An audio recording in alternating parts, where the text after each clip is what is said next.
Welcome friends, ફરીથી તમારું સ્વાગત છે આપણી યુટ્યુબ ચેનલ ઉપર. અને જીનેટિક્સ ચેપ્ટરની અંદર હવે આપણે એકદમ ટોપિક અથવા લેક્ચર જે છે એને એકદમ એન્ડ ઉપર આવી ગયા છે. હવે કદાચ 1 અથવા 2 લેક્ચરની અંદર આ ચેપ્ટર પૂરું થશે. ઓકે, અને આજે એકદમ ઇમ્પોર્ટન્ટ 2 ટોપિક આપણે જોવાના છે. એક છે થેલેસીમિયા અને બીજું છે સિકલ સેલ અનીમિયા. ઓકે, તો આપણે સૌથી પહેલાં શરૂઆત કરીશું થેલેસીમિયા વિશે. કોના વિશે? થેલેસીમિયા. ઓકે, ચલો. થેલેસીમિયા જે છે એ દૈહિક અને પ્રચ્છન્ન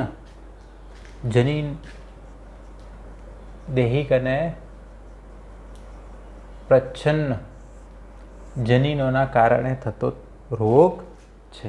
કેવો રોગ? દૈહિક અને પ્રચ્છન્ન.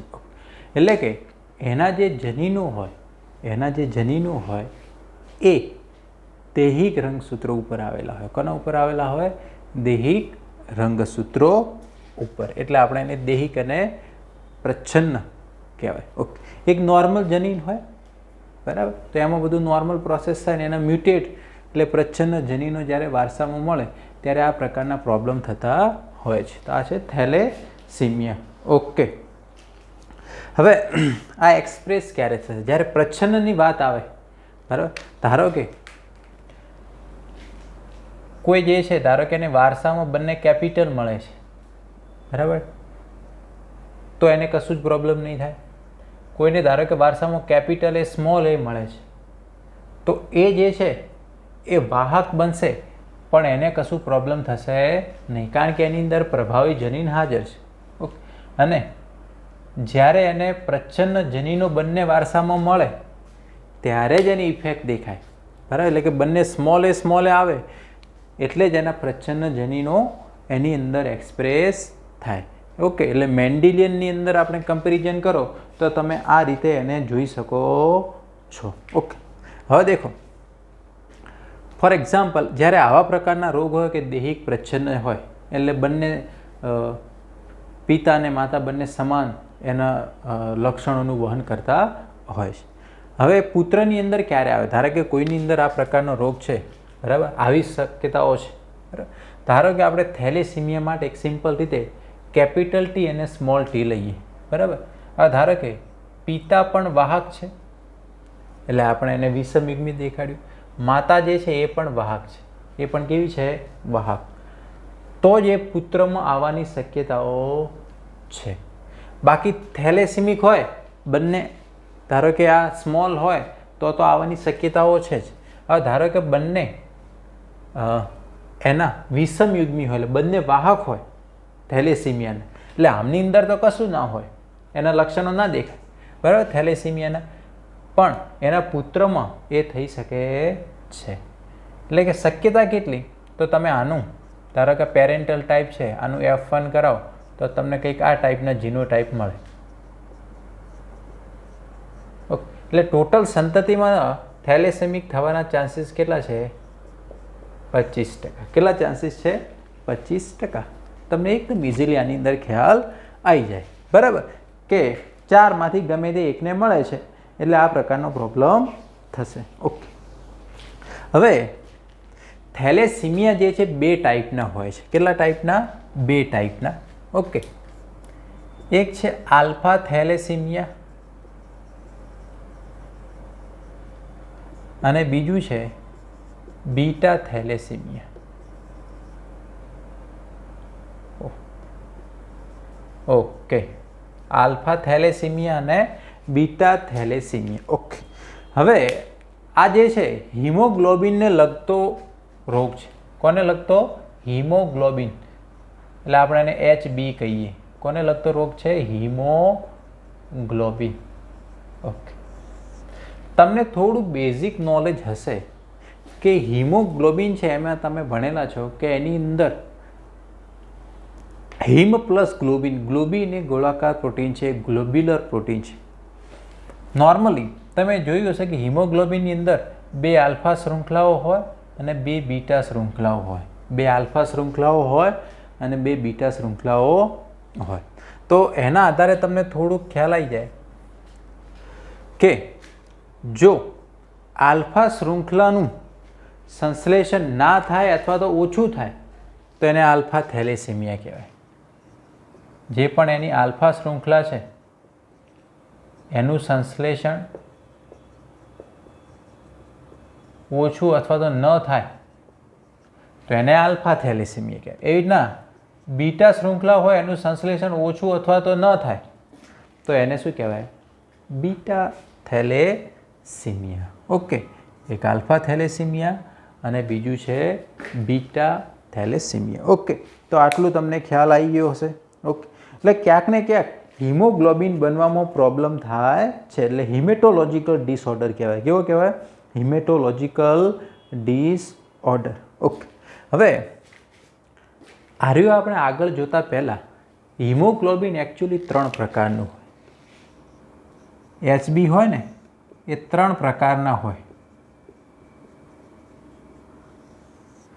બરાબર છે? ઓકે, હવે નોર્મલી આપણી અંદર અત્યારે હિમોગ્લોબિન છે ને 3 ટાઈપનું છે. એ 3 ટાઈપ જોઈએ. એક છે HbF. HbF એટલે ફીટસ હિમોગ્લોબિન. એફનો મતલબ શું થાય? ફીટસ. આ જે છે આપણા જે ગર્ભીય અવસ્થામાં જોવા મળે. કઈ અવસ્થામાં જોવા મળે?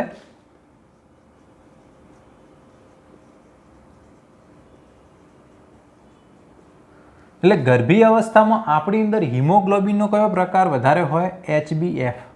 ગર્ભીય અવસ્થામાં આની સાંદ્રતા કેવી હોય? વધુ હોય. કેવી હોય? વધુ હોય. ઓકે, બીજો હિમોગ્લોબિનનો ટાઈપ છે HbA. HbA નો મતલબ થાય એડલ્ટ, પુખ્તમાં જોવા મળે. આપણી અંદર અત્યારે કયો હિમોગ્લોબિન હશે? HbA નું પ્રમાણ વધારે છે. લગભગ 97% HB અત્યારે આપણી અંદર કયા ટાઈપનો છે? HbA ટાઈપનો. HB હિમોગ્લોબિન કયો? એડલ્ટ, પુખ્તમાં જોવા મળતો હિમોગ્લોબિન. ઓકે, અને એક હોય HbA2. એક કયો ટાઈપ હોય? HbA2. એ પણ પુખ્તની અંદર જોવા મળે, પણ આ લગભગ આપણી અંદર 2 થી 3% હોય. પુખ્તની અંદર કેટલો હોય? 2 થી 3%. ઓકે, તો આ હિમોગ્લોબિનના ડિફરન્ટ ટાઈપ છે. બરાબર છે? HbF, HbA અને HbA2. ઓકે, ચલો હવે આનું તમને થોડું ખ્યાલ છે. ધારો કે અત્યારે તમે તમારા Hbનું એનાલિસિસ કરો તો 97% હિમોગ્લોબિન HbA પ્રકારનો છે. એડલ્ટ હિમોગ્લોબિન જે હોય નોર્મલી એ. ઓકે, એની અંદર તમને ખ્યાલ છે કે એની અંદર 2 આલ્ફા શૃંખલા હોય પ્લસ 2 બીટા શૃંખલા હોય. એડલ્ટ હિમોગ્લોબિનમાં શું હોય? 2 આલ્ફા શૃંખલા હોય અને 2 બીટા શૃંખલા હોય. હવે જે ફીટસ હિમોગ્લોબિન છે એની અંદર શું જોવા મળે? એમાં 2 આલ્ફા હોય, 2 ગામા હોય. બરાબર છે? ધારો કે આ ફીટસની વાત કરીએ. બરાબર? એની અંદર 2 આલ્ફા શૃંખલા હોય અને 2 ગામા શૃંખલા હોય. કઈ શૃંખલા હોય? ગામા. HbA2 જે આપણી અંદર 2 થી 3% જોવા મળે એની અંદર 2 આલ્ફા શૃંખલા હોય અને 2 ડેલ્ટા શૃંખલાઓ હોય. ઓકે, એટલે હંમેશા આપણા જે હિમોગ્લોબિનની અંદર એ પછી જીવનના ગમે તે અવસ્થામાં આલ્ફા શૃંખલાઓ તો હોય જ.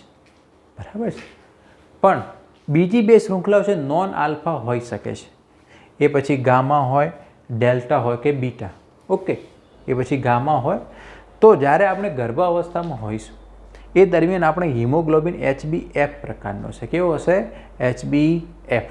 ઓકે, પણ તમે અત્યારે આપણા હિમોગ્લોબિનનું એનાલિસિસ કરશો તો આપણી અંદર HbF જે છે એ અત્યારે 1% જ હશે. કેટલા ટકા છે? HbF કેટલા ટકા છે? ઓકે, આપણી અંદર અત્યારે મેક્સિમમ કયા ટાઈપનું હશે? HbA type. ઓકે, HbA2 પણ હોય છે પણ એ 2 થી 3% હોય છે અત્યારે. એમાં 2 આલ્ફા શૃંખલા હોય ને 2 ડેલ્ટા શૃંખલા હોય. શું હોય? 2 ડેલ્ટા શૃંખલાઓ હોય છે.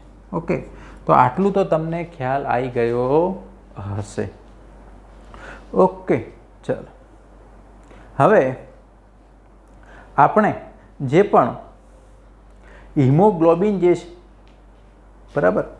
એની અંદર સૌથી પહેલાં જે પણ આ આલ્ફા શૃંખલા છે, બરાબર, એના માટેના જનીનો કોની ઉપર હોય અને જે બીટા શૃંખલા છે એના માટેના જનીનો કયા રંગસૂત્ર ઉપર છે એ પહેલાં તમારે ધ્યાનમાં રાખવા જેવા છે. આલ્ફા અને બીટા શૃંખલાના જે જનીનો છે એ. ઓકે.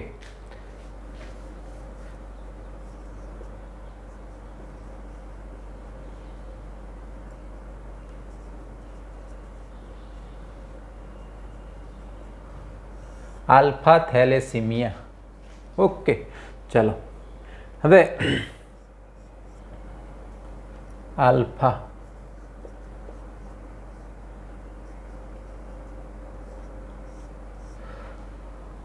નોર્મલી આલ્ફા થેલેસીમિયા જે છે, બરાબર, એના જનીનો જે છે એ 16મા રંગસૂત્ર ઉપર, કેના ઉપર હોય? 16મા રંગસૂત્ર ઉપર આવેલા છે, બરાબર. કયા રંગસૂત્ર ઉપર? 16મા રંગસૂત્ર ઉપર. ઓકે. અને જે એટલે કે આલ્ફા થેલેસીમિયા એટલે એવું નહીં કે જે આલ્ફા શૃંખલા જે બને છે ને, બરાબર, એના જનીનોની વાત છે. ઓકે. એવી રીતના જે બીટા શૃંખલા છે, બરાબર, એના જનીનો 11મા રંગસૂત્ર ઉપર છે. કયા રંગસૂત્ર ઉપર છે? 11મા રંગસૂત્ર ઉપર છે. આટલું તમારે પહેલાં સૌથી પહેલાં બેઝિક ધ્યાનમાં રાખવાનું છે. ઓકે, ચાલો. બીટા શૃંખલા સિવાય આપણે બીજી પણ વાત કરી દઈએ કે ભાઈ ડેલ્ટા છે, ગામા છે, એમના જનીનો પણ 11મા રંગસૂત્ર ઉપર જ છે. એટલે એમાં પણ ક્યાંય કન્ફ્યુઝ થવાનું નહીં. ઓકે, ચાલો. હવે આલ્ફા શૃંખલા જે છે એ બનવા માટેના 2 જનીનો છે. કેટલા જનીનો છે? 2. જ્યારે આ બીટા છે, ડેલ્ટા છે, ગામા છે, એની શૃંખલા માટેના 1 જનીન છે. કેટલા છે? 1 જનીન. હવે તમને ખ્યાલ છે કોઈ એક જનીન હોય તો એના અલીલ 2 હોય, 2 જનીનો હોય તો એના અલીલ કેટલા હોય? 4 હોય. ધારો કે આના 2 જનીનો છે. ધારો કે આ રહ્યું 16મા નંબરનું રંગસૂત્ર છે. કયા નંબરનું? Okay, chromosome number 16. Chromosome number 16 સમજાત રંગસૂત્રો હોય ને. ઓકે. ધારો કે એના 2 જનીનો છે. આ એક જનીન અને આ બીજું જનીન. ઓકે. તો આ એકલું જ ના હોય, એની પેર હોય, એટલે એનો બીજો અલીલ હોય. એટલે ટોટલ અલીલ કેટલા થયા? અલીલો 4 થયા. કેટલા થયા? 4. એમ, બરાબર. ધારો કે એવી રીતના અહીંયા આ છે 11 નંબરનું રંગસૂત્ર, ક્રોમોઝોમ નંબર 11. કયા નંબરનું છે? 11 નંબરનું ક્રોમોઝોમ. ઓકે.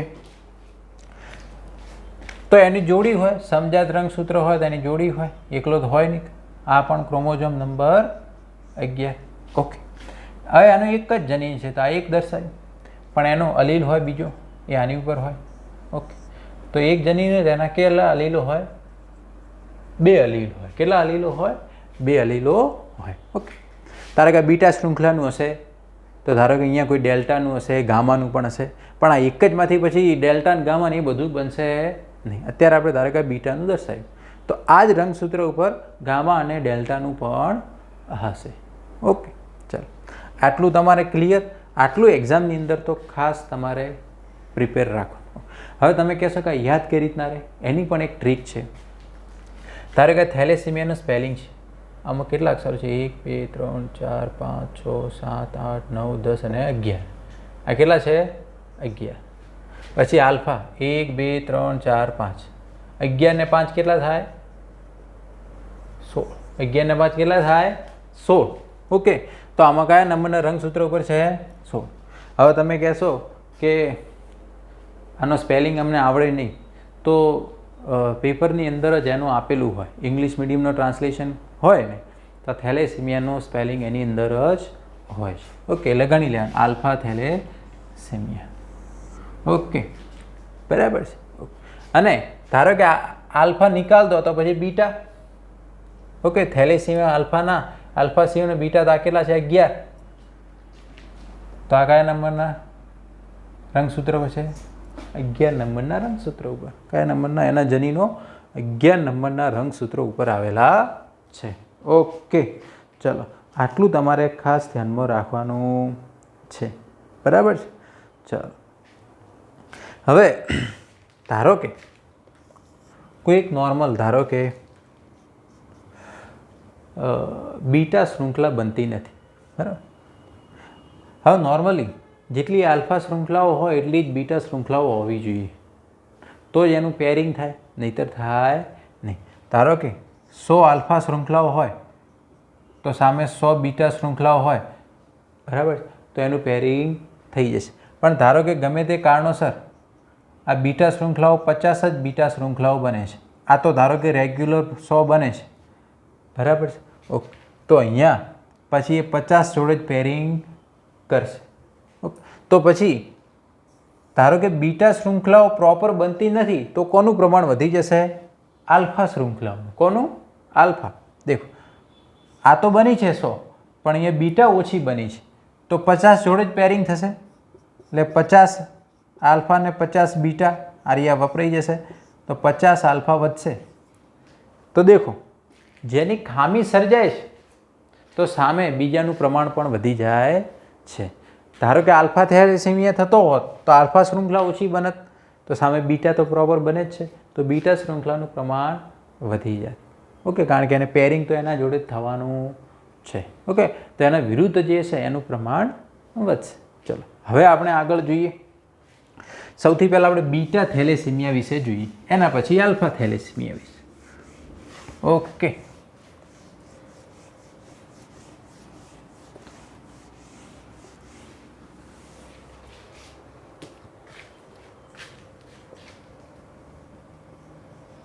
Beta thalassaemia. સૌથી પહેલા બેઝિક કે ભાઈ આના જનીનો 11માં રંગસૂત્ર ઉપર હોય, જનીન કહી દઈએ, જનીન. બરાબર? ઓકે, એટલે આમાં 2 અલીલ હશે. કેટલા હશે? 2 અલીલ. કેટલા હશે? 2 અલીલ. ઓકે, ફોર એક્ઝામ્પલ આ છે 11 નંબરનો ક્રોમોઝોમ, આ છે 11 નંબરના બંને ક્રોમોઝોમ છે, સમજાત રંગસૂત્રો છે. બરાબર? એના જનીન એક જ હોય. ચાલો હવે કોઈ ધારો કે નોર્મલ જેને બીટા થેલેસેમિયા નથી, બરાબર, હવે આમાં આપણે 3 પ્રોબેબિલિટી દર્શાવીએ. ધારો કે કોઈ નોર્મલ હશે તો એની અંદર કેપિટલ બી હશે. કોઈ થેલેસેમિયાનો વાહક હશે તો કેપિટલ બી સ્મોલ બી હશે, અને સંપૂર્ણ થેલેસેમિક હશે તો સ્મોલ બી હશે. કારણ કે આ તો પ્રચ્છન્ન રોગ છે, એટલે આવા પ્રકારના જનીનો મળ્યા હશે તો એ નોર્મલ હશે. ફોર એક્ઝામ્પલ આને થેલેસેમિયા નહીં, પણ આ શું હોય? વાહક હોય. શું હોય? વાહક. અને આ રહ્યો થેલેસીમિક હોય. કેવો હોય? થેલેસીમિક અને થેલેસેમિયા હોય. હવે નોર્મલી જે વાહક હોય એને થેલેસીમિક માઇનોર કહેવાય. શું કહેવામાં આવે? થેલેસીમિક માઇનોર. અને જે થેલેસીમિક હોય એને થેલેસીમિક મેજર કહેવામાં આવે. શું કહેવામાં આવે? થેલેસીમિક મેજર. ઓકે, માઇનોર એટલે વાહક ગણવાનું. શું ગણવાનું? વાહક. આ મેજર એટલે સંપૂર્ણ. પણ ધારો કે 2 માઇનોર હોય તો આપણે વાત કરી આગળ જ, તો માઇનર હોય તો સંતતિમાં મેજર થવાના ચાન્સીસ છે, કારણ કે આ વાહક છે. કેવા છે? વાહક છે. એટલે 25% સંતતિમાં આ ચાન્સીસ રહેલા છે. ઓકે, નોર્મલી જે મેજર છે એને કુલીઝ એનિમિયા પણ કહેવાય. બીજા કયા નામે ઓળખવામાં આવે છે? કુલીઝ એનિમિયા તરીકે પણ ઓળખવામાં આવશે. ઓકે, એટલે માઇનરમાં કોઈ લક્ષણો દેખાતા નથી, પણ એના માટેના એની અંદર એ જવાબદાર હશે. ઓકે, તો ગમે તે કારણ હોય કે ભાઈ એના જે જનીનો હોય કાં તો ડિલીટ થઈ ગયા હોય, લોપ થઈ ગયા હોય, અથવા તો એ વિકૃત થઈ ગયા હોય. કેવા થઈ ગયા હોય? બરાબર. જો લોપ થઈ જાય તો પછી શું થાય કે ભાઈ બીટા શૃંખલા બનશે જ નહીં. આની અંદર પ્રોબ્લેમ શું થાય? કાં તો આ શૃંખલા ના બને અથવા તો કેવું બને? ઓછી બને. કેવી બને? ઓછું બને. ઓકે, આટલી વસ્તુ આની અંદર ધ્યાનમાં રાખવાની. ઓકે, માઇનર મેજર થઈ શકે છે. બંને જનીન વિકૃત થઈ જાય ત્યારે આ પ્રોબ્લેમ થશે. બેમાંથી ગમે તે એક અલીલ વિકૃત થશે ત્યાં સુધી વાંધો આવશે નહીં. ઓકે, ચાલો હવે જોઈ લઈએ આલ્ફા થેલેસીમિયા. બીટા જોઈ લીધું, હવે જોઈએ આલ્ફા. ચલો, આલ્ફાનું આપણે બેઝિક કે ભાઈ આના જનીનો બે જનીનો હોય. કેટલા જનીનો હોય? બે જનીનો. બરાબર. 16મા રંગસૂત્ર ઉપર હોય. કેટલા રંગસૂત્ર ઉપર હોય? 16મા રંગસૂત્ર ઉપર હોય. એ જનીનો ફોર એક્ઝામ્પલ આ 16મા જોડની રંગસૂત્ર છે. એના કેટલા જનીનો હોય? 2. ધારો કે 1 અને આ 2, પણ એના અલીલ કેટલા હોય? બરાબર, એની પેરિંગ તો હોય ને. ઓકે, તો એ કેટલા હોય? 4 અલીલ હોય. ઓકે, હવે ધારો કે અહીંયા એક ડિફેક્ટ થાય છે. બરાબર છે. ધારો કે એક ડિફેક્ટ થાય તો એટલો બધો પ્રોબ્લેમ નહીં આવે. બરાબર. જેમ જેમ આ ડિફેક્ટ જનીનોનું પ્રમાણ વધતું જશે એમ એની અંદર પ્રોબ્લેમ પણ વધતો જશે. બરાબર. એમ આલ્ફા શૃંખલા છે એનું પ્રમાણ ઘટતું જશે. એ તમારે ખાસ તમારે ધ્યાનમાં રાખવાનું. ઓકે, જ્યારે એક જ જનીન જાય એટલે એને સાયલેન્ટ કહેવાય, પછી 2 જાય એટલે માઇનોર બને. બરાબર છે. 3 જનીન થાય એટલે એને બીટા 4 તરીકેમાં ઓળખવામાં આવે છે. 4 જનીનનો લોપ કે એ બધું થાય તો એને ડેલ્ટા 4 તરીકે પણ ઓળખવામાં આવે છે. કારણ કે આપણે વાત કરી કે કોઈ પણ 4 હોય, 4 અલી, એમાંથી એકનું લોપ અથવા વિકૃતિ પામે. બરાબર. તો આને કહેવાય થેલેસીમિયા સાયલેન્ટ. કારણ કે એની અંદર તો એટલો બધો ખ્યાલ આવશે. નોર્મલ એટલે બધા કેવા? ધારો કે આલ્ફા માટે બધા કેપિટલ હોય. હવે ધારો કે એકની અંદર થયું છે મ્યુટન્ટ, ધારો કે, પણ એટલો બધો ખ્યાલ આવશે નહીં. ઓકે, ધારો કે 2 જનીન છે એનું લોપ કે વિકૃતિ થાય તો હવે ધારો કે આ 2 થયા. બરાબર. 4 કેપિટલ હતા એમાંથી 2 સ્મોલ થયા એટલે મ્યુટન્ટ જનીનો આવ્યા, અથવા કોઈ ડિલીટ થઈ જાય કે ગમે તે પ્રોબ્લેમ, હજુ પણ વાંધો આવશે નહીં. આને શું કહેવાય? થેલેસીમિયા માઇનોર કહેવાય. શું કહેવાય? Thalassaemia minor. ઓકે, હવે 3 જનીન છે એની લોપ કે વિકૃતિ થશે તો હવે તો ક્યાંક ને ક્યાંક એની અસર જોવા મળશે અને મળશે જ. ઓકે, તો એને ટેટ્રામર ઓફ બીટા 4 તરીકે પણ ઓળખવામાં આવે છે. ઓકે, એને નોર્મલી HBH તરીકે પણ ઓળખવામાં આવે છે. ટેટ્રામર ઓફ બીટા 4. ઓકે, કારણ કે આલ્ફા શૃંખલાનું પ્રમાણ ઘટતું જાય છે, બીટા વધતી જાય છે. ખ્યાલ આવે છે? તો એ પ્રકારનો પ્રોબ્લેમ છે. હવે ધારો કે 4 જનીનો એનું લોપ કે વિકૃતિ થાય છે. બરાબર. તો હજુ એ તો એકદમ કેવું થઈ ગયું? ઘાતક કહેવાય. એ તો એકદમ પ્રોબ્લેમવાળું કહેવામાં આવે છે. ઓકે, નોર્મલી આને HB બાર્ટ્સ તરીકે ઓળખવામાં આવે. હિમોગ્લોબિનનો કયો ટાઈપ કહેવામાં આવે છે? HB બાર્ટ્સ તરીકે ઓળખવામાં આવે છે. ઓકે, આને નોર્મલી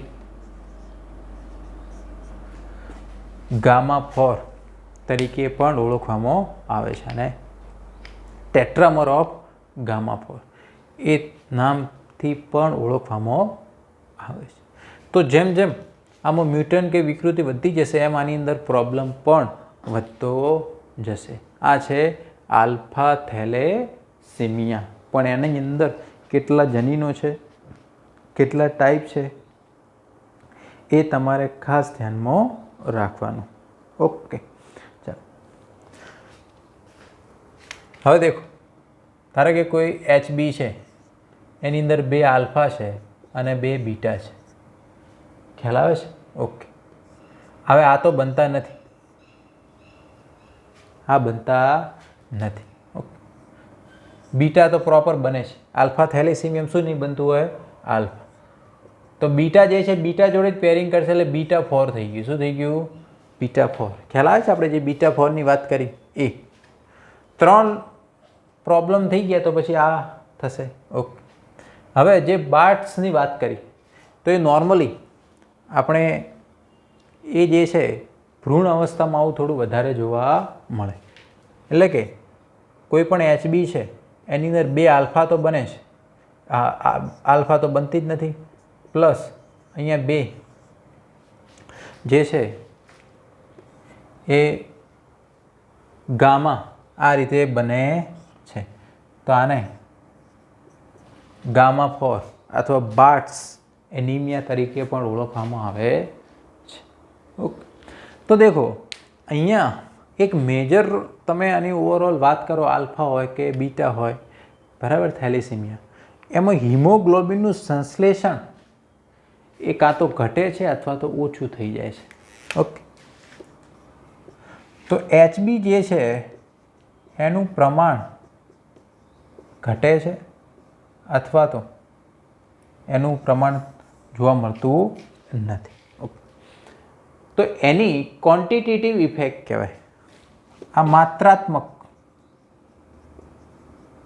કે ગુણાત્મક?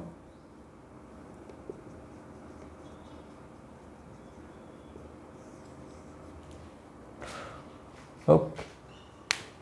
કે એનો જથ્થો ઘટે છે. એનો શું થાય છે? જથ્થો ઘટે છે. એની ક્વોલિટીમાં કોઈ ફેરફાર થતો નથી. પહેલાં પેલું વધારે હતું, પછી ઓછું બને છે. એ પ્રોબ્લેમ આની અંદર થશે. એટલે ગુણાત્મક પ્રમાણ જે છે એની અંદર એ ઘટાડો થાય છે. ઓકે, ચાલો હવે આપણે સૌથી પહેલાં હવે જોઈશું કે ભાઈ આની અંદર પ્રોબ્લેમ શું થાય. કે ભાઈ કોઈને આલ્ફા થેલેસીમિયા થયો હોય તો કયા પ્રકારના પ્રોબ્લેમ થશે. ઓકે, ચલો. નોર્મલી થેલેસીમિયમ થાય છે, સૌથી પહેલું એના લક્ષણો જે છે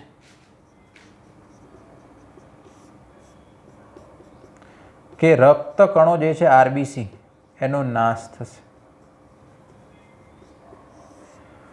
બરાબર? ઓકે. RBC ઘટે એટલે એનિમિયા થાય. શું થાય? એનિમિયા. આ એક પ્રોબ્લેમ એની અંદર કોમનલી જોવા મળતો હોય છે. ઓકે, ચાલો.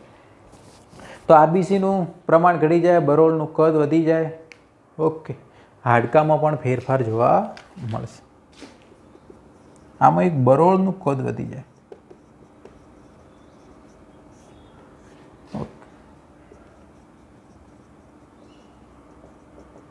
હવે હાડકામાં ફેરફાર કેમ?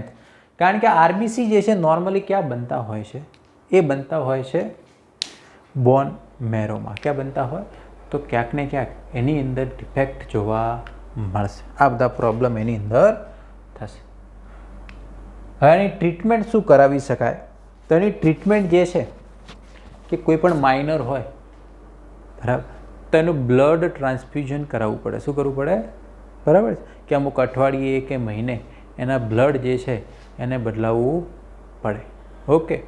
તો ઘણા બધા એવા બાળકો હોય છે જેને આ પ્રકારના પ્રોબ્લેમ હોય છે, તો એમને અઠવાડિયે અથવા મહિને બ્લડની જરૂર પડતી હોય આ થેલેસેમિક પ્રોબ્લેમની અંદર. ઓકે. તો આ બધા બ્લડ કેમ્પ એટલા માટે લગાવવામાં આવે છે, બરાબર છે. તો કોઈ ઇમરજન્સી કેસીસ તો ખરા, પણ અમુક દુનિયામાં ઘણા બધા એવા બાળકો છે જેમને રૂટીન બેઝમાં બ્લડની રેગ્યુલર જરૂર પડતી હોય છે. એટલા માટે આટલા બ્લડ કેમ્પ જે છે હવે જે પ્રોપર છે એને તો બનતું રહે છે, એને કોઈ એટલો બધો ઇફેક્ટ થતી નથી, એમને તો નવું બ્લડ બનશે. ઓકે, પણ એમનાથી એમની જિંદગી બચી જાય છે. એટલા બધા કેમ્પ લગાવી ને આ બધું ટ્રીટમેન્ટ કરવામાં આવે છે. ઓકે, ચલો ભાઈ, હવે આપણે જોઈએ સિકલ સેલ એનિમિયા.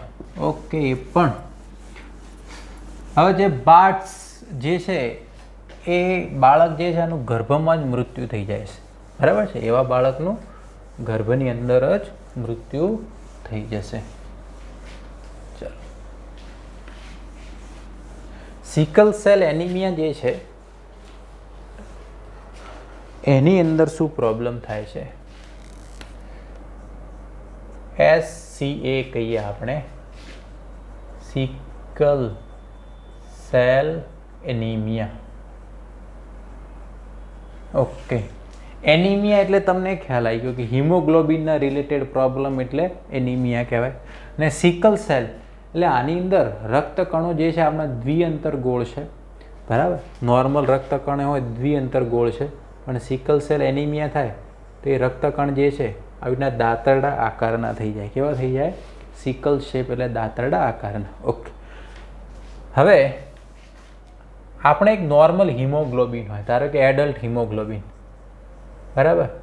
એને આપણે HbA કહીએ. શું કહીએ? HbA. એને શું કહીએ? HbA. ઓકે, હવે આની અંદર ધારો કે વિકૃતિ આવે છે. શું આવે છે? વિકૃતિ, બરાબર? તો એની અંદર એ સિકલ સેલિક થઈ જાય એટલે કે HbS થઈ જાય. શું થઈ જાય છે? HbS. ઓકે, હવે તમે કહેશો કે આની અંદર પ્રોબ્લેમ શું થાય? આની અંદર પણ બીટા શૃંખલામાં જ પ્રોબ્લેમ થાય છે. કઈ શૃંખલામાં? બીટા શૃંખલા. હવે આપણા એડલ્ટ હિમોગ્લોબિન હોય એમાં મેક્સિમમ હિમોગ્લોબિન કયા ટાઈપનો હોય? HbA ટાઈપનો. એડલ્ટમાં 97% એ જ હોય ને, તો એમાં મેક્સિમમ આલ્ફા અને બીટા આલ્ફા શૃંખલા તો બધામાં છે જ, બરાબર? બીટા શૃંખલા એડલ્ટ હિમોગ્લોબિનમાં વધારે છે. ઓકે, તો બીટા શૃંખલામાં શું થાય છે? એમાં એ પોઈન્ટ મ્યુટેશનના કારણે પ્રોબ્લેમ થતો હોય છે. કયો પ્રોબ્લેમ થતો હોય? પોઈન્ટ મ્યુટેશનના કારણે. એટલે ફોલ્ટી બીટા શૃંખલા બને, ખરાબ બીટા શૃંખલા બને. ઓકે, બીટા શૃંખલા બને ખરી, પણ એ પ્રોપર બનતી નથી. એટલે એની ક્વોલિટીમાં ફેરફાર થાય. એની ક્વોલિટીમાં શું થાય? ફેરફાર થાય પોઈન્ટ મ્યુટેશનના કારણે. ઓકે, તો હવે આપણે કહેશો કે સિકલ સેલ એનિમિયા માટેના જે જનીનો છે તો એ જનીનો પણ કયા રંગસૂત્રમાં આવશે? 11 નંબર. કારણ કે બીટા શૃંખલા માટેના જનીનો કયા રંગસૂત્ર ઉપર હતા? 11. કયા નંબર પર? 11. હવે પ્રોબ્લેમ શું થાય છે એ પહેલાં આપણે જોઈ લઈએ કે જે પોઈન્ટ મ્યુટેશન થાય છે, બરાબર? હવે ધારો કે એક સામાન્ય જનીન છે, બરાબર? ઓકે, તો એ સામાન્ય જનીન ધારો કે કંઈક આવું છે. ધારો કે GAG, આ DNA છે, CTC. ઓકે, આ DNA છે, આ જનીન. ઓકે, હવે ધારો કે એનું mRNA બને છે. શું બને છે? mRNA. ઓકે, તો ધારો કે આ શૃંખલા જે છે 3 થી 5 વાળી છે અને આર્યા 5 થી 3. તો આર્યા જે છે આના માટેનું ટેમ્પલેટ તરીકેનું કામ કરશે. તો mRNA જે છે આના આધારે બનશે. ઓકે, તો અહીંયા mRNA કેવો બનશે? C. C ના બદલે G આવશે. T છે એની સામે એ તો ના આવે, યુરેસિલ આવે. કેડેનિન આવશે. ઓકે, થાઇમિન હોય તો સામે એડેનિન આવે અને G. આ નોર્મલ mRNA છે. ઓકે, હવે આ જે છે એ જે છે એ ગ્લુટામિક એસિડ નામનો એમ્યુનો એસિડ છે એનો કોડ છે. આપણા જે જનીનની વાત કરીને એ જે બીટા શૃંખલા છે, બરાબર? હવે તો પ્રોટીન છે, તેમાં ઘણા બધા એમ્યુનો એસિડ છે, તેમાં જે 6થા ક્રમનો એમ્યુનો એસિડમાં પ્રોબ્લેમ થાય છે. તો આ છઠ્ઠા ક્રમ માટેનો કોડ છે. કયા ક્રમ માટેનો કોડ છે? છઠ્ઠા ક્રમ માટેનો. ઓકે. હવે એની આગળ બીજા જે છે એમિનો એસિડ કયા છે? તો એની અંદર અહીંયા પહેલા નંબરમાં વેલાઇન હોય છે, પછી હિસ્ટિડીન હોય છે, બરાબર, પછી લ્યુસીન છે, થ્રિયોનિન છે, આ બધા એમિનો એસિડ અહીંયા હોય છે. પછી પ્રોલિન છે, કેટલા છે? 3, 4, 5 નાર્યું, આ 6. ઓકે, ચાલો. એના પછી આ છઠ્ઠા નંબર 7મા નંબરમાં પણ અહીંયા ગ્લુટામિક એસિડ છે. ઓકે, આ નોર્મલ બીટા શૃંખલા છે, બરાબર. એમાં ઘણા બધા એમિનો એસિડ છે, એમાં છઠ્ઠા નંબરમાં આવું હોય છે. પણ ધારો કે હવે સિકલ સેલ એનેમિક કોઈને રોગ થયો હોય, એમાં શું થાય? બરાબર, એમાં જે થાઇમિન હોય એ રિપ્લેસ થાય ને ત્યાં એડિનિન આવે. શું આવે? એડિનિન આવે. ઓકે, એટલે તમે જોશો થાઇમિન એ શું છે? આ થાઇમિન જે છે એ શું કહેવાય? પિરિમિડીન કહેવાય. ને એડિનિન શું છે? Purine. Pyrimidine replace by the purine. Okay, હવે ધારો કે અહીંયા જી એ જી, અહીંયા શું આવી ગયું? એ આવી ગયું. સી એ સી થઈ ગયું. હવે અહીંયા એ હોય તો અહીંયા પણ શું આવે? ટી આવી જાય. શું આવી જાય? બરાબર ને? ખ્યાલ આવે છે? એની સામે તો શું જોઈન થવાનું? ઓકે, તો આ પ્રોબ્લેમ થાય. ઓકે, હવે આનો mRNA બને છે. શું બને છે? mRNA. ઓકે, આ 3 થી 5 વાળી શૃંખલા છે, અને 5 થી. હવે આનો mRNA બનશે તો અહીંયા જી એની સામે શું આવવું જોઈએ? ટી. બરાબર, પણ અહીંયા જે છે mRNAમાં તો ટી આવે ને, અહીંયા યુ આવશે અને જી. આ mRNA બને. શું બન્યો? mRNA.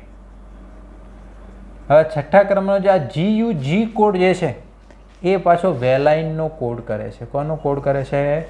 વેલાઇન. એટલે હવે થયું શું? શરૂઆતમાં તો જે વેલાઇન પહેલા નંબરમાં હતો, પછી હિસ્ટિડીન છે, પછી લ્યુસીન છે, પછી થ્રિયોનિન છે, પછી પ્રોલિન છે, વેલાઇન છે, ને અહીંયા દેખો છઠ્ઠા ક્રમમાં શું આવવો જોઈએ? Glutamic acid. પણ એના બદલે અહીંયા શું આવી જાય છે?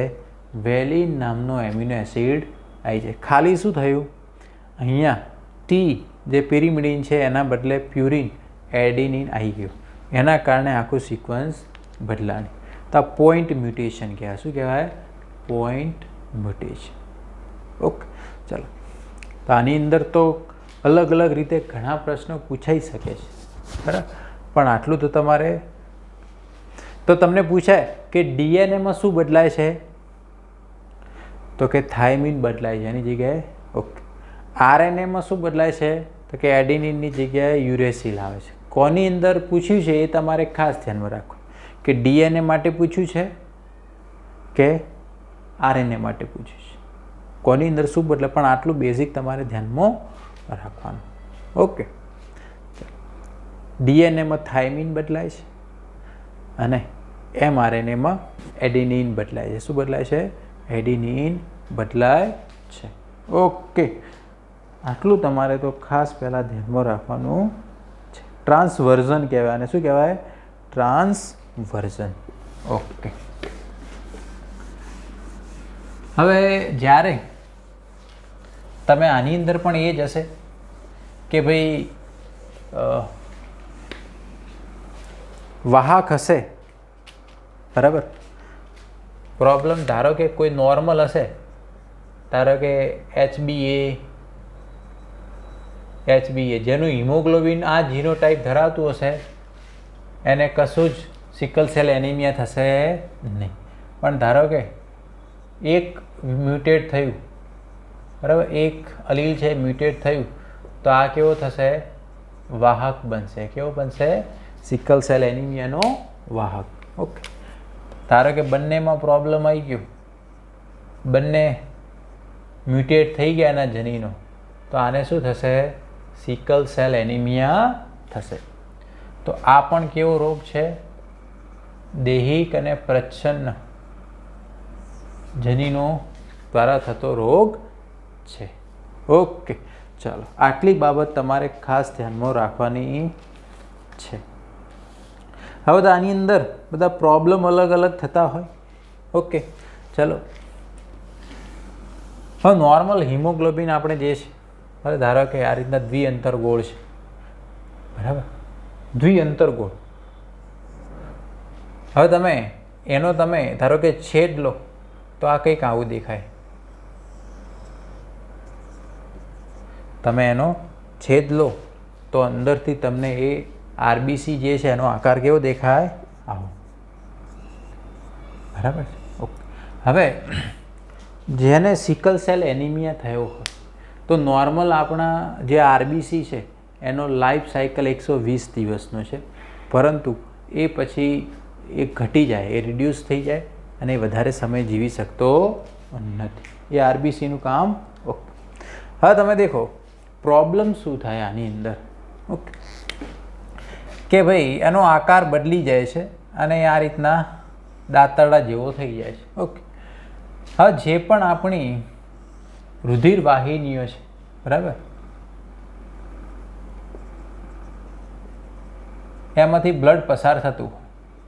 હવે રુધિર વાહિનીઓ જે છે નાની નાની રુધિર કેશિકાઓમાં વિભાજિત થાય. આ શું છે? ધારો કે રુધિર કેશિકાઓ. હવે થાય શું કે આની અંદર પેલું સ્ટ્રક્ચર બદલે. નોર્મલ જે ગોળ હોય એવરેજ સાઇઝના તો આરબીસી આમાંથી નીકળી જાય સરળતાથી, બરાબર? ત્યારે પ્રોબ્લેમ આવતો.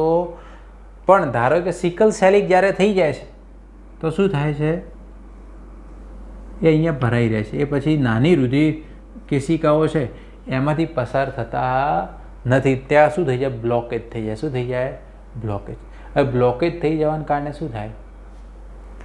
બ્લડ સપ્લાય જ ના થાય આગળ, બરાબર? બધી રુધિર કેશિકાઓ બ્લોકેજ થાય એટલે બ્લડ સપ્લાય આગળ થશે નહીં. એટલે પેશીઓને પ્રોપર બ્લડ નહીં મળે, ઓક્સિજન નહીં મળે. એટલે એના કારણે શું થાય? પેશીઓ જે છે મૃત પામવાનું ચાલુ થશે, બરાબર? હાડકાનો અંદર પ્રોબ્લેમ થશે, હાડકાં એકદમ બરડ બની જશે. કારણ કે તમે જો મેઇન પ્રોસેસ હોય અલગ અલગ જગ્યાએ બ્લડ પ્રોસેસ થવાની, અલગ અલગ બ્લડ, પણ અહીંયા બ્લોકેજ થવાનું ચાલુ થઈ ગયું કારણ કે આરબીસીએ પોતાનું શેપ બદલી નાખ્યો. એટલે પછી તો છાતીમાં દુખાવાના પ્રોબ્લેમ થશે, બીજા ધીરે ધીરે પછી હાર્ટ એટેકના બીજા ઘણા બધા પ્રોબ્લેમ એક આ સામાન્ય આ આકાર બદલવાના કારણે થશે.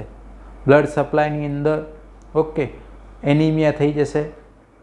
ઓકે, તો આ બધા જ પ્રોબ્લેમ આની અંદર થશે. ઓકે. હવે તમે દેખો કે જેનું આ વાહક છે, બરાબર, તો એમાં કેવું હશે? 50% બીટા શૃંખલા જે છે એ ઓકે હશે અને 50% બીટા શૃંખલા જે છે એ ખામીવાળી હશે. કેવી હશે? ખામીવાળી. ખ્યાલ આવે છે? 50%. હવે દેખો તમે કહેશો કે આ ખામીવાળું છે તો પછી પ્રોબ્લેમ ના થાય અલગ અલગ. ઓકે. હવે પ્રોબ્લેમ કેમ નથી થતો? કે ભાઈ 50% બીટા શૃંખલા છે તેમાં પ્રોબ્લેમ ન થવાનું કારણ શું? બરાબર, કે આપણે 100 ml જે છે ઓક્સિજનેટેડ બ્લડ હોય. કેટલું? 100 ml, બરાબર? તેમાં ઓક્સિજનનું પ્રમાણ કેટલું હોય?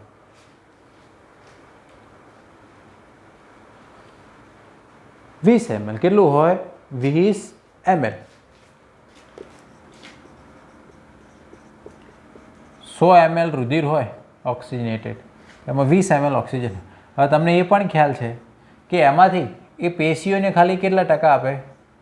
25%. એટલે કે પેશીને ખાલી 5 ml આપે છે. કેટલું આપે છે? 5 ml. એટલે 50% ખામીયુક્ત બીટા ચેઇન થાય છે તો એટલો બધો પ્રોબ્લેમ આવતો નથી. એ વ્યક્તિને ક્યાંય એટલો બધો પ્રોબ્લેમ થશે નહીં કે ભાઈ પ્રોપર ઓક્સિજન સપ્લાય નહીં થાય આ રીતના, બરાબર.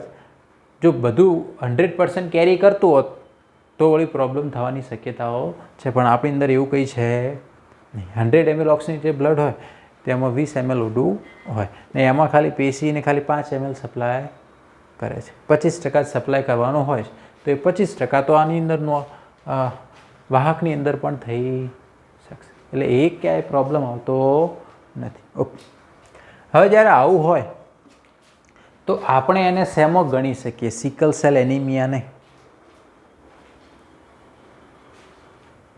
એટલે કે આ પણ એક્સપ્રેસ થયો ને આ પણ એક્સપ્રેસ થયો, બરાબર? તો જ્યારે બંને એક્સપ્રેસ થાય તો આપણે બીટા શૃંખલાની બાબતમાં એને શું કહી શકીએ?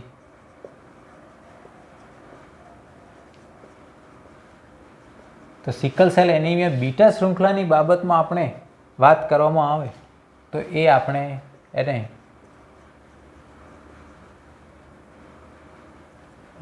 સહપ્રભાવિતા કહેવાય. શું કહેવાય? શું કહેવામાં આવશે? સહપ્રભાવિતા કહેવામાં. બંને એક્સપ્રેસ થયા, કોડોમિનન્સ કહેવાય કે ના કહેવાય?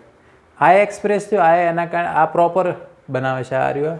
ઓકે, પણ આરબીસીને લગતા વાત કરવામાં આવે તો રક્તકણો તો નોર્મલ જ, બરાબર? એટલે આ આના ઉપર પ્રભાવી છે, આ આના ઉપર કેવા છે? એટલે જો આરબીસીને લગતું તમે ધ્યાનમાં રાખો રક્તકણો, બરાબર, તો આ એચબીએ છે, એચબીએસ ઉપર કેવું છે? તો આમાં કયો નિયમ લાગુ પડે? Law of dominance. કયો નિયમ લાગુ પડે? Law of dominance. ઓકે, તો આટલું તો તમારે ખાસ ધ્યાનમાં રાખવાનું છે, બરાબર? ઓકે, હવે નોર્મલી આની અંદર એક ઇમ્પોર્ટન્ટ પોઈન્ટ છે, એટલું વાત કરીને પછી આપણે આ લેક્ચર પૂરું કરીશું. મેલેરિયા અને સિકલ સેલ એનિમિયા જે છે એમના વચ્ચે થોડું કોરિલેશન છે. હવે તમે વિચારશો, હવે તમે ડૉક્ટર ભવિષ્યના છો તો તમને થોડું નોલેજ આના વિશે હોવું જોઈએ કે ભાઈ મેલેરિયા અને આની અંદર શું હશે? સિકલ સેલ એનિમિયા અને મેલેરિયા એની વચ્ચે શું સંબંધ હશે? ચલો, હા, નોર્મલી જેમ મેલેરિયા એન્ડેમિક ડિઝીઝ હોય, એટલે કે જેમાં મેલેરિયા જે જગ્યાએ સામાન્ય રીતે વધુ જોવા મળતો હોય એટલે મેલેરિયલ એન્ડેમિક કહેવાય. આપણી અંદર તો આપણા એરિયામાં તો એટલું બધું નથી, પણ આફ્રિકન કન્ટ્રીની અંદર એ વધારે જોવા મળે છે, બરાબર?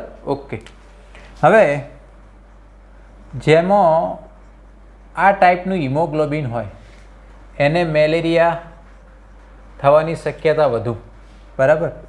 જેમાં હિમોગ્લોબિન સિકલ સેલિક છે તો એ તો વધુ કંઈ જીવવાના જ નથી, એ તો એનિમિયા થવાનો, એ તો ઓલરેડી મૃત્યુ જ પામવા છે. આ મેલેરિયાથી એમનું ડેથ થશે ને આ તો સિકલ સેલ એનિમિયાથી ડેથ થશે. પણ જેમાં એચબી આ ટાઈપનું હોય, HbA HbS, એ જે છે એમને મેલેરિયા સામે પ્રતિકારક છે. ખ્યાલ આવે? કે જેમનું હિમોગ્લોબિન આ ટાઈપનું છે HbA HbS, તો એમને મેલેરિયા ઝડપથી થતો નથી.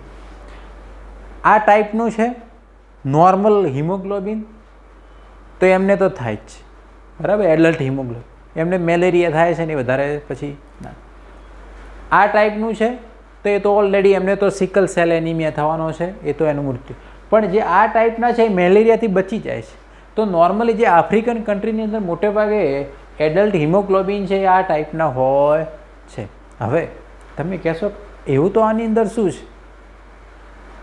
તો એનું રિસર્ચ અલગ અલગ થયેલું છે, બરાબર? અલગ અલગ બુકની અંદર અલગ અલગ કારણો પણ છે, પણ એવું કહેવાય છે કે એની અંદર એક ખાસ એવો ઉત્સેચક હોય હિમ ઓક્સિજનેઝ 1.